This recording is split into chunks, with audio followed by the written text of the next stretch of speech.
Je vais vous lire l'histoire Roméo et Juliette de Mario Ramos aux éditions Pastel, École des loisirs.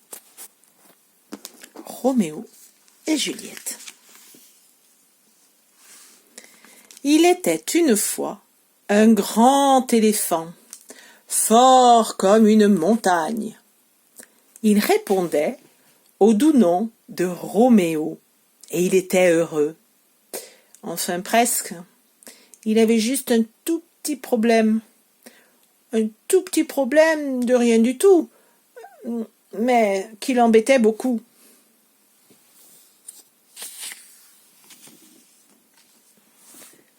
Il était timide, très timide. Pour un rien, il rougissait, il s'empourprait de la tête aux pieds. C'était horriblement gênant. Les autres l'appelaient Tomate, et ça le faisait encore plus rougir. Pourtant, autour de lui, il voyait le flamant rose, la girafe jaune, le zèbre noir et blanc, le crocodile vert. Tandis qu'un éléphant rouge, c'est ridicule. Un éléphant, c'est toujours gris.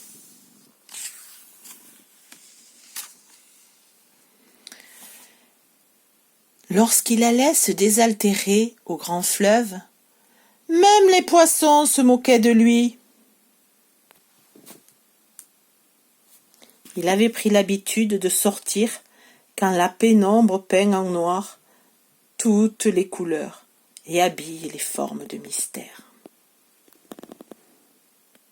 Au cours d'une promenade, une petite voix lui caressa doucement les oreilles. « Oh, t'es en l'air, fais attention, tu poses les pieds.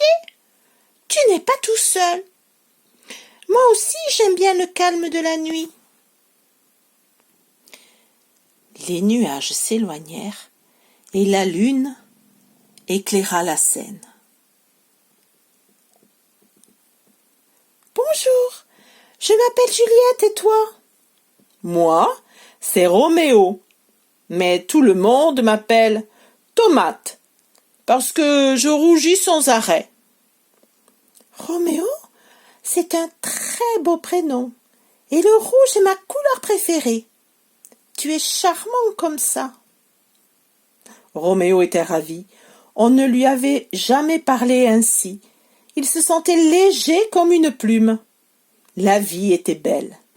« Emmène-moi voir l'océan, » dit Juliette.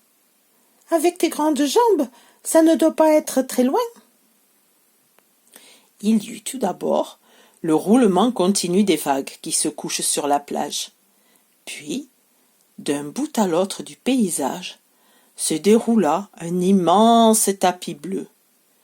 Ils restèrent longtemps fascinés par la ligne droite de l'horizon. « Tu vois, le ciel aussi est parfois rouge, » dit Juliette. « Je suis bien avec toi, » soupira Roméo. « Ah, moi aussi, » lui confia Juliette. Roméo était impatient de retrouver les siens pour raconter son nouveau bonheur. « Salut Tomate !» s'écrièrent les éléphants en chœur. Roméo se mit à rougir. Rougir. « Bonjour !» lança Juliette très poliment. « Ouah, une souris !» hurlèrent les éléphants verts de peur. « Oh, on dirait un troupeau de poireaux !» pensa Juliette. Elle pouffa de rire, entraînant Roméo. Finalement, ils partirent tous d'un grand éclat de rire, qui résonna loin dans la plaine, jusqu'au-dessus des collines. C'est ainsi que Roméo retrouva le plaisir de se balader en plein soleil. Il rougissait encore parfois, bien sûr, mais désormais, il savait que c'était charmant.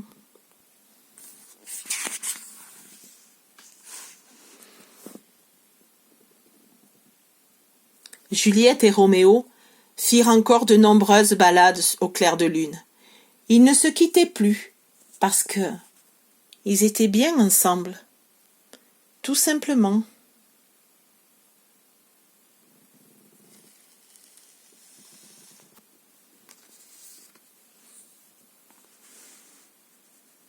Et voilà, je t'ai raconté l'histoire de Roméo et Juliette.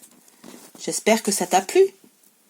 Je vais maintenant te poser une ou deux petites questions si tu veux bien. Qu'est-ce que tu penses, dis-moi, de la réaction des éléphants, des autres éléphants, quand ils voient que Roméo devient tout rouge?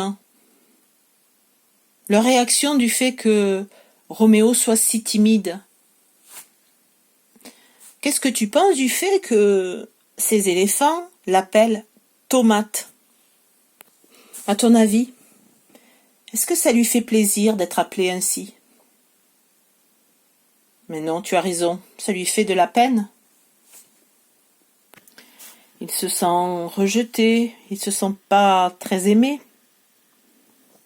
Et quel est le besoin de Roméo? Oui, mais de se sentir accepté et aimé des autres. Il a besoin de s'accepter lui aussi, lui-même. D'accepter le fait qu'il soit timide. C'est pas grave d'être timide, non? Qu'est-ce que tu en penses? Quand on est timide, il faut juste apprendre à parler aux autres. Même si on est timide, on peut quand même parler aux autres. C'est pas grave. Et d'après toi, quel est le besoin des autres éléphants?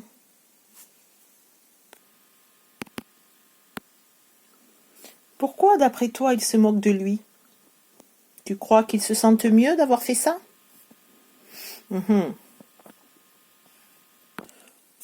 Oui, ça les fait rire, ça les fait rire. Ils se sentent peut-être amusants.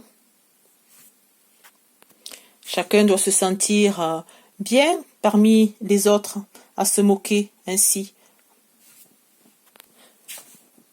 Mais souviens-toi, est-ce que tout le monde peut avoir des petits problèmes aussi? Par exemple, ces éléphants gris, souviens-toi, quand ils ont vu Juliette pour la première fois, qu'est-ce qui s'est passé?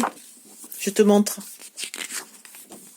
Oui, ils sont devenus verts de peur. Eux aussi, ils avaient un petit problème. Ils ont peur des souris. Leur point faible, c'est qu'ils ont peur de la petite souris.